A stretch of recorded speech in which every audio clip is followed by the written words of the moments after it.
Hello and welcome to Gadabout United. As always, I'm Adam and this is the preview of the 2021 Europa League final between United and Spanish opponents Villarreal.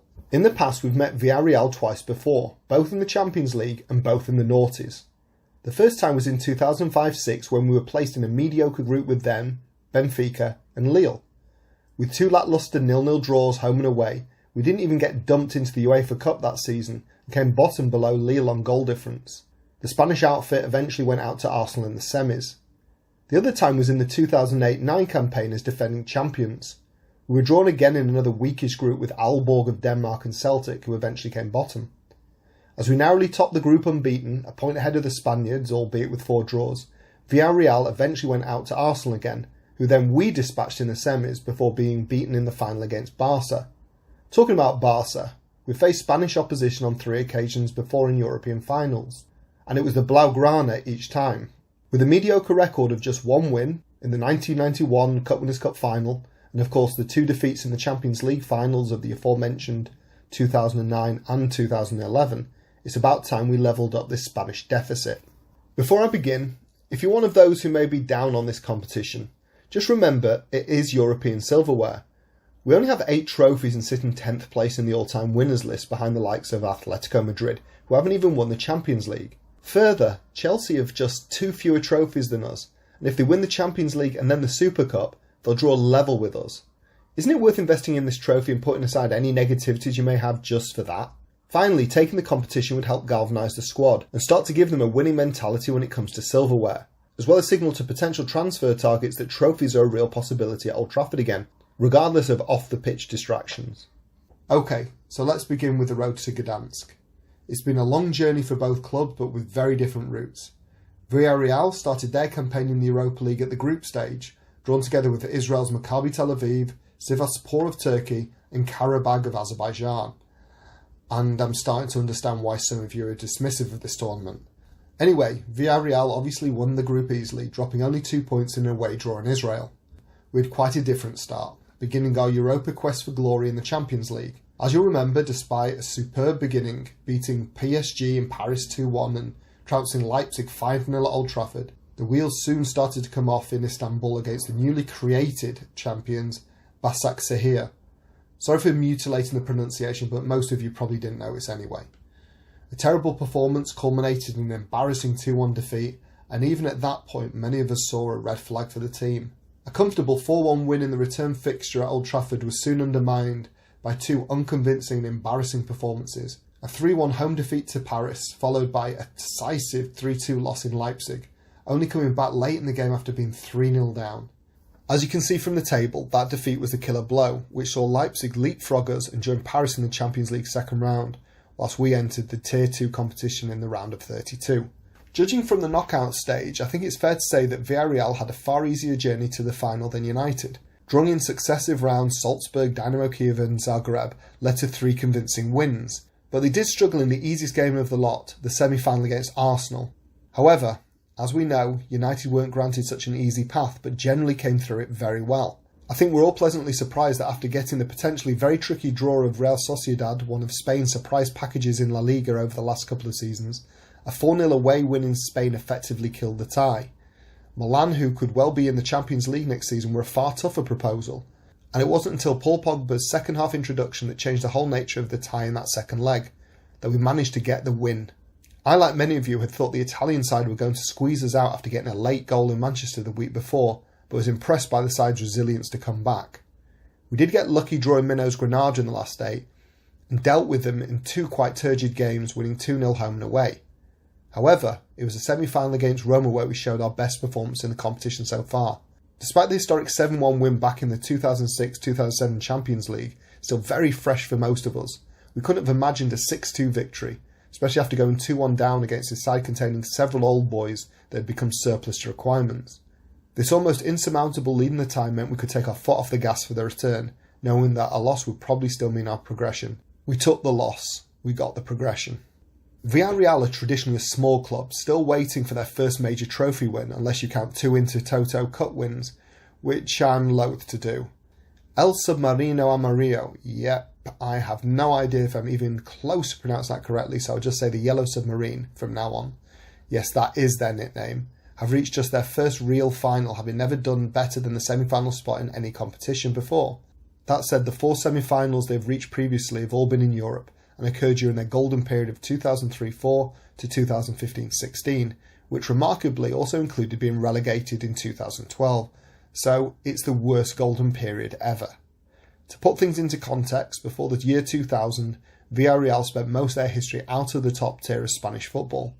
Even this season, the Yellow Submarine have been battling for a Europa League spot at best, which they've already secured, but with Real Madrid waiting for them on the last day, who can still potentially win the league, it looks like they're going to end up in 7th spot and will be considered very much as underdogs in the final. Obviously, United's European pedigree is far more established, with 6 European honours, the title of being the most successful side in England with 66 titles, but trophies aren't won on reputation alone. We go into the game with still fresh memories of winning this competition just 4 years ago, but with only 2 of the starting lineup from that night in Gothenburg also being likely to kick off the game in Gdansk, namely Paul Pogba and Marcus Rashford. Even from the bench that night, it only seems like David De Gea is likely to feature, with Anthony Martial a maybe to make the squad. Villarreal are managed by someone who is probably quite familiar to you, Unai Emery, who knocked out his ex-employer's Arsenal in the semis. The Spaniard relishes this competition, leading Sevilla to the trophy in 3 successive seasons, 2014, 15 and 16. But that was part and due to the fact that his side couldn't make an impact at Champions League level. But he is a winner nevertheless. Emery also managed PSG and, like most PSG managers, was domestically very successful, but couldn't break their self-imposed glass ceiling when they reached the latter stage of the Champions League, again falling short. Also, in his last outing in this competition, taking Arsenal to the final 2 years ago, his side suffered a heavy defeat to Chelsea. United need to understand that he's been here before and done it before. A lot. As mentioned earlier, Villarreal have had a steady season, even breaking a club record of 18 matches unbeaten in December last year. The Yellow Submarine have a mean defence, and have only conceded 3 or more goals on just 3 occasions this season. One of the main reasons for this is the inclusion in the team of Albiol, the former Real Madrid, Napoli and Valencia veteran defender. The Spaniards can also score goals, and they have a healthy goal difference of almost plus 20 in La Liga this season. Not bad for a 7th place side. The Villarreal number 7, the unfortunately named Gerard Moreno, is second on their all-time club goal scorers list, wedged between 2 former United players, Giuseppe Rossi in first and Diego Forlan in third. Moreno has an impressive 23 league goals this season and 6 in the Europa League. He's still on the right side of 30, and he's who I'd expect the Spanish outfit to pin their hopes on goals coming from on the night. That said, the Spanish club have had no other player in the squad with more than half a dozen league goals this season, but Paco Alcacer does have 6 in this year's competition, along with Moreno, but Moreno is definitely the key player. Also, look out for a surprise package, which could well be Colombian striker Carlos Bacca, who grabbed a hat-trick recently in the side's impressive 4-0 win against Sevilla. There is also some decent experience in the ranks, and the side will be inspired by their club captain and key defender Mario Gaspar, who is the second highest appearance maker for the club. Midfielder Manu Trogueros, third on the club list of appearances, should also be a big player in midfield, and he'll line up against former gunner Francis Coquelin. On a final note about Los Submarino Amarillo, yeah, it sounds good enough. They haven't tended to win many games against the bigger clubs in Spain this season, having only beaten Sevilla any note in the league.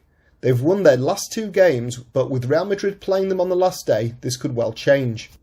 United's season has been somewhat different. Ole has finally made it to a final after losing out on a number of semi-finals in recent years. Whilst there have been games in which the Norwegian has been found wanting, United see themselves securely in second place, and with a greater points tally than last term.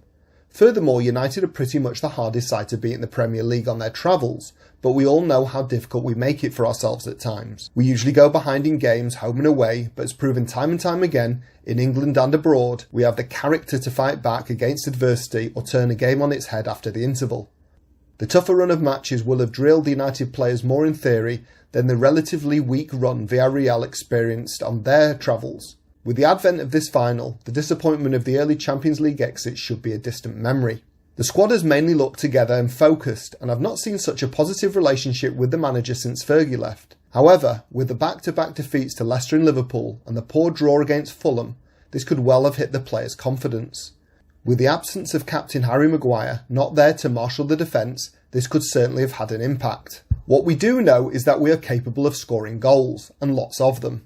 I can't remember a season since I started watching United in the mid-80s when we've managed to hit 5 or more goals in a game so often in one campaign.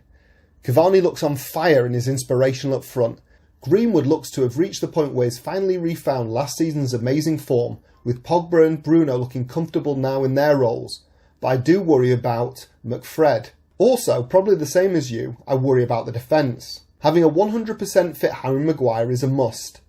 And Luke Shaw is most people's player of the season, but what about the other centre-back and Wan-Bissaka at right-back? Well, I think Wan-Bissaka's done a pretty decent job, but he is prone to making errors. As for the other centre-back, and if Maguire can't play, what about the pairing? That's far more worrying. This could really harm us. It looks like De Gea's going to start in goal in what could be his final game for the club. Despite a lack of passion and commitment shown early in the season, I trust him far more than Henderson at the moment, who made 3 significant goalkeeping errors in that Scouse defeat. I think Cavani will be the key player on the night, even more than Fernandes, who can produce something out of nothing and is a definite match winner. It's hard to say what the outcome will be. On paper, I'd go for United. They have the players, they've had the better season, they're a club that's used to winning things, and I'm massively biased. That said, the Red Devils' run-in has been less than inspiring, and the loss of Maguire in those games has certainly made an impact. If he doesn't play in the final, United will struggle again. The recent loss of form could also be down to the fact that they've had one eye on the final, and are mentally not going all out in the remaining league games in order to avoid an injury. They've seen what's happened to the skipper, and they don't want to join him on the treatment table. Whatever it was, it doesn't fill me or fellow United fans with any sort of confidence. As I've mentioned before, Villarreal have done pretty well in their end-of-season run-in, but they are a mediocre side in Spain, and their 7th place finish is as good as it was ever going to get. Mean in defence and potent in attack, United can't take them for granted, but as we've seen this year, United have often fallen to weaker sides, in Europe and in the Premier League. I'm sorry, but I think it'll be a tight down and low-scoring final. I think extra time or even penalties is a distinct possibility. So 1-0 to United, maybe 2-1 after extra time, probably after going behind. It is the story of our season after all. So I'll go with that, but I picked 2-1 to the boys without any sort of confidence. So that's my preview. What do you think? Will United win? Who will be the match winners and what will be the score? Comment below and like, share and subscribe. Thank you for your support.